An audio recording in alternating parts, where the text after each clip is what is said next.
Your party, my party, this is the people's party. Joining the PDM party was rather easy. It's like I belonged in a way. They have the right spiritual movement going on within the right groups of people coming out of a history of a labor movement to which I was attached, another party that was in office for 40 years and which I had born into, called the PLM. So it was a natural fit. I never expected to have gone on the front line because I was always there when the movement began to gather from the outset. In fact, I was one of the members at the first meetings. So getting into the front line was not a difficult jump, except to say that was not the strategy that was initially envisaged. But I think the party wanted to conclude or a good team that had the right mix, and again I ended up history repeating itself, that I need to rise to the challenge, and I'm a man who would never turn down a command performance for my people.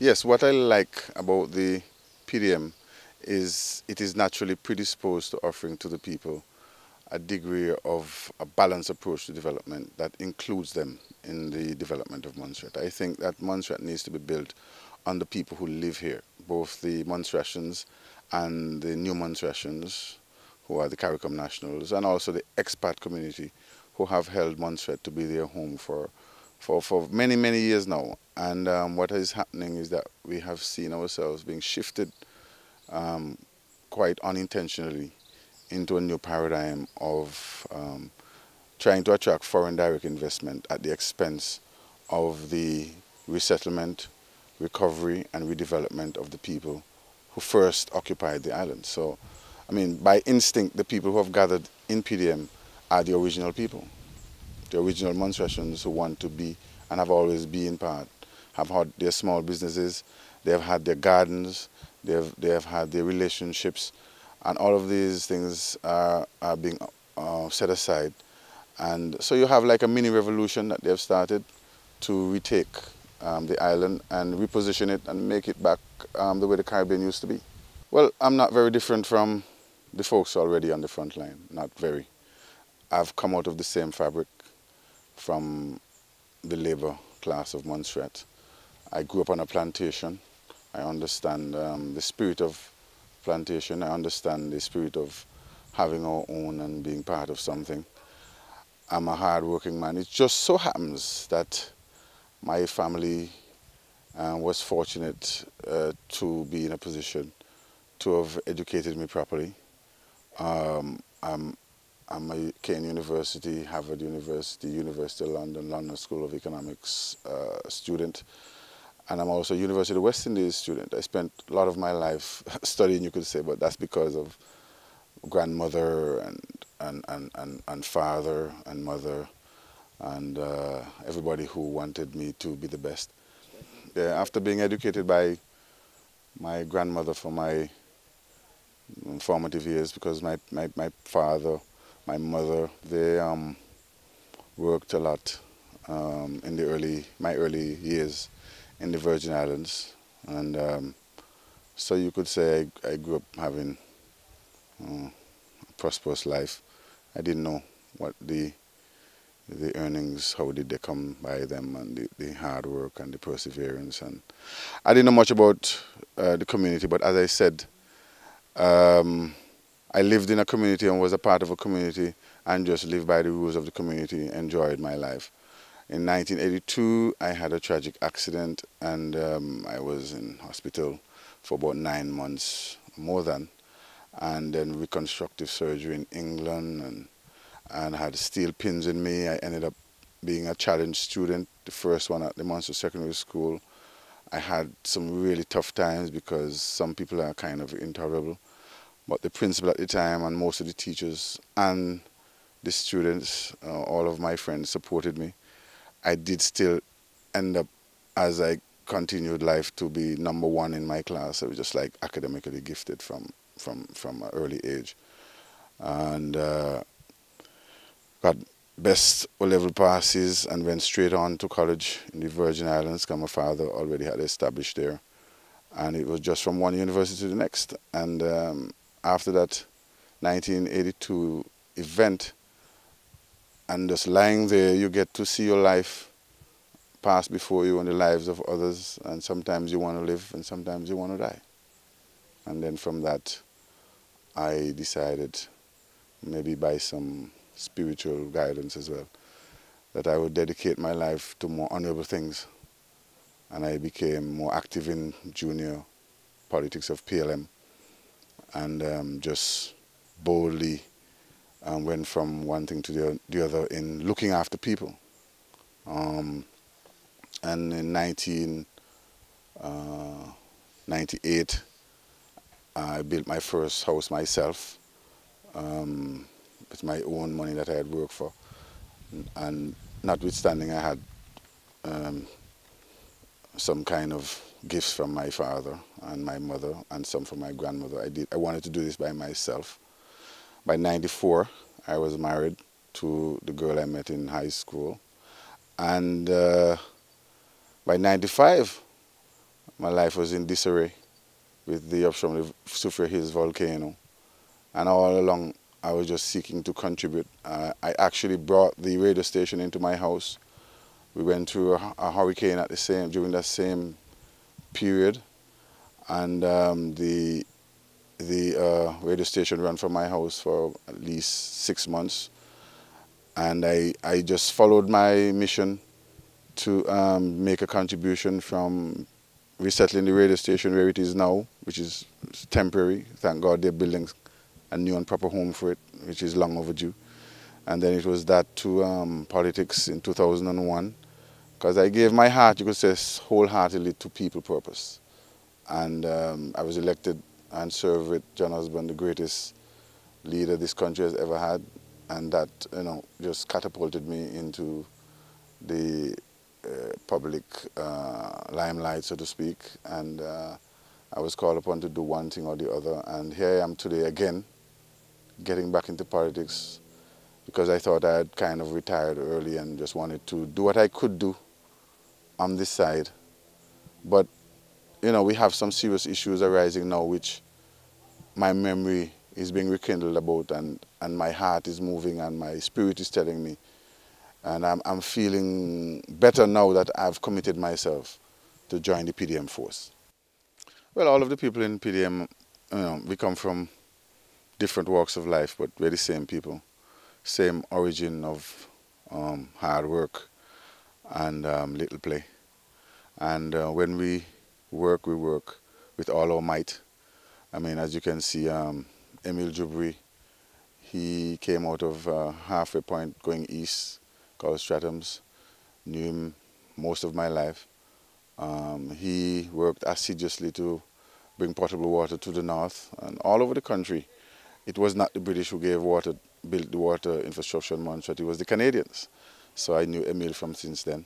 I have every respect for these guys, where they want to provide skills plumbers, skills architects, they want to provide skilled entertainers. They want to basically convert our local college from more of the academic side to more of where we have our natural strength. And Don Romeo, well, Don Romeo, I've known him all my life really, from since in Plymouth, in Wapping, I think it is. And I knew his father, who knew my father and my parents.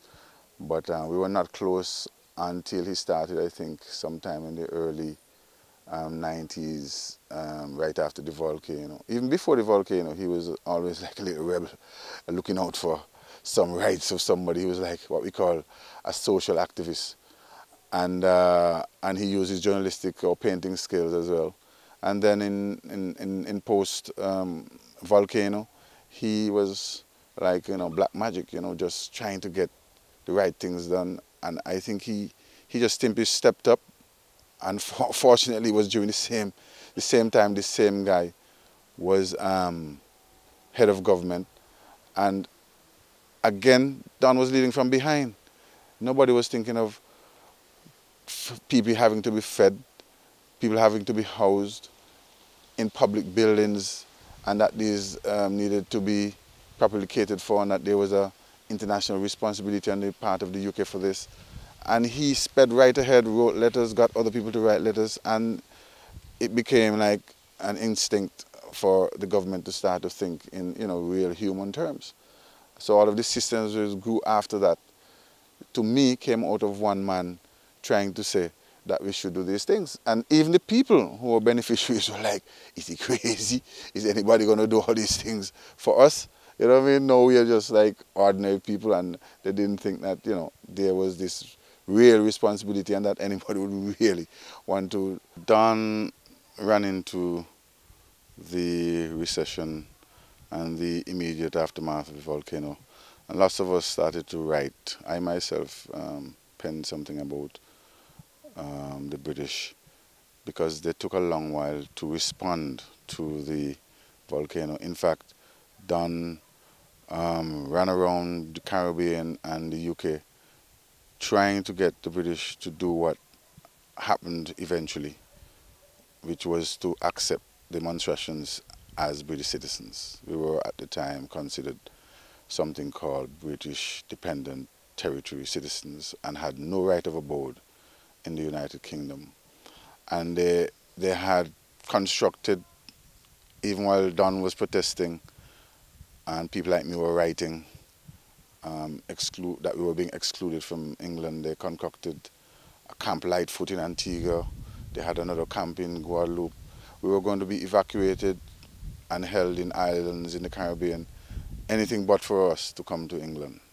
No way we were accepted to come to the United Kingdom. So people from Montserrat fled throughout the whole Caribbean.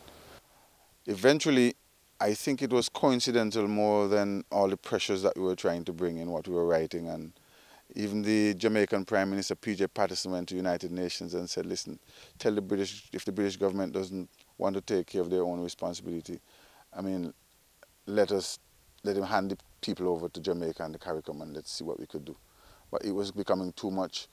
And the CARICOM went to Cuba, and Cuba actually sent the first set of houses to Montserrat because the people were not willing to just abandon the island.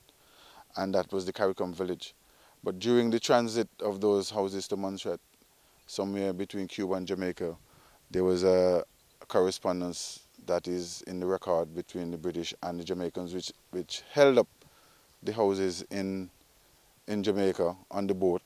I was the contract officer at the time, from coming to Montserrat, so that the British, through another company, ordered some other houses, which are the houses now in Davy Hill, from a company in Australia. And so we had this international machinations going on about what to do with the people of Montserrat. And so the people of Davy Hill are rightfully, right now, pretty upset, and Don is still championing that cause because they got the first houses, which were supposed to be some temporary houses for a period of time, which people started to say, oh, since the houses are so dilapidated, and the irony of it, some politicians have agreement among themselves and with lots of people who would say, just give it to them and let them suffer and live in that and try to upkeep it. And what has happened is that David Hill has just slumped down. The people cannot maintain a property that was not built to any building code and was intended to deteriorate anyway. So they just can't keep up with it. So these are some of the issues that continue to plague us up till now. The situation got worse because instead of us adopting a policy of seeking to deal with the recovery of the people in Davy Hill and Drummonds and so on, we simply switched on to a development mode, which it turned out to be more profitable to the party that was elected than the idea of giving some to the many and letting the few share. So, you know, we ended up reaching this point now where the country is more divided in the last 50 years, in these 5 years past, than ever before in the history of Montserrat. And that's because 97% of the people have no say, can't do anything about their condition, and they continue to be plagued with the housing machinations have gone from not just being dilapidated and run down, but they're now going to be robbed by having to pay debts into 2 generations of their family. I mean, could you understand that kind of pressure? And the way we're going to end up, the cycle of poverty we're going to end up in, that we could never get out. And people make money from poverty. But Montserrat always have like an equal opportunity society, and we took care of each other. We know that some have much more than some would have, and some have more than many. But it is not the disparity and the forcefulness in creating this disparity between poor and the haves and the haves not is becoming burdensome. So that has spirited me into enjoining Don and his team. I came in late, but that's because, you know, I had problems with the burning in my inside at night when I'm sleeping. I'll wake up literally feeling it. Yeah, I had this dream about what the hell did I do in 2009 for us to cause the PLM to lose their movement, and decided we were going to support the incumbent, the current outgoing government. And I contributed because a friend of mine who is a staunch outgoing government supporter, I assisted him to take people to the polls and all that, because I thought David was going in there, other PLM people are going in there, and I said, well, we're going to have a real government of unity and this is going to change things. And it went worse, right? And even at the last minute I said, well, what was imposed in my mind, in addition to a dream I had, is that if I didn't help my people at this point in their history, what legacy would I have? From my father to now was a fighter in everything. And people spoke to me in shops and everywhere. Some of them make up stories about what they said to me and what I said to them. But I listened to everything and I responded how I wanted to respond because of how I felt. And I didn't know really I was going to be launching into politics.